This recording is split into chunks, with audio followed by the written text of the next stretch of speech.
The shadow in Eriador. The evening mist clung to the rolling hills of Eriador like a blanket, softening the harsh outlines of trees and stones as twilight descended. The land was still, but the air was thick with a sense of waiting. It was a land scarred by history, where the echoes of ancient battles and forgotten peoples lingered like a half-remembered song. Aragorn, son of Arathorn, walked steadily beside the fire, his eyes scanning the horizon as if the shadows themselves were something more than mere nightfall.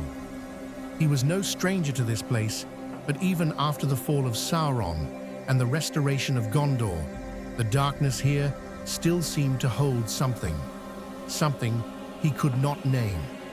"Strider, do you sense it too?" Frodo Baggins asked, his voice low and uncertain. The ring-bearer's eyes flicked uneasily toward the darkened hills that surrounded them. Aragorn did not answer immediately. He crouched by the fire, adjusting the flames with the tip of his sword, and then stood again, his gaze fixed on the distant peaks of the misty mountains. "There is something old, Frodo, something that stirs in the night." Samwise Gamgee, ever the practical hobbit, leaned forward from his place near the fire, clutching the lid of his cooking pot as though it might ward off the evil that Aragorn spoke of. Old like the Gaffer's stories, Strider, or old like, well, something more wicked than Gaffer's spuds growing too big in the garden. Aragorn smiled faintly, his face still hard and etched with the lines of his burdens. "More wicked, Sam. This is no tale spun by a hobbit's tongue. The lands of Eriador were once home to the great kingdom of Arnor, but even in its brightest days, it was plagued by shadows, and some of those shadows linger." Gimli, the dwarf of Erebor, who had been sharpening his axe beside Legolas, lifted his head.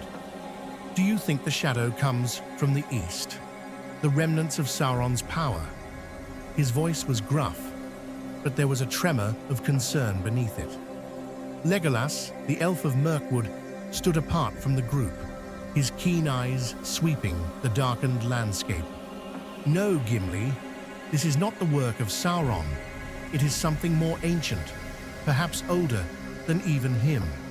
The shadows here speak of a different darkness, a forgotten power, buried beneath the earth." At these words, Frodo shivered. He had been so long separated from the One Ring, yet the darkness still lingered in him. The thought that there might be another evil stirring in Middle-earth filled him with dread. "But we are no longer alone in this fight," Aragorn continued, turning to face his companions. "I sent word to Rivendell and to Lothlorien, and Gandalf is not far behind. Whatever it is, we will face it together."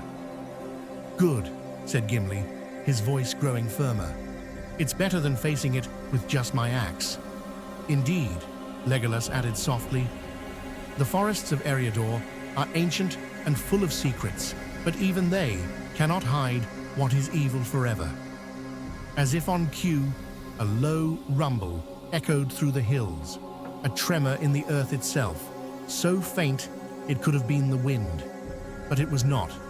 Aragorn's hand flew to the hilt of his sword, and the others tensed, their senses alert. From the shadows of the trees, a figure emerged, a tall, cloaked form with a hooded head. It was too dark to see his face, but there was something familiar about him.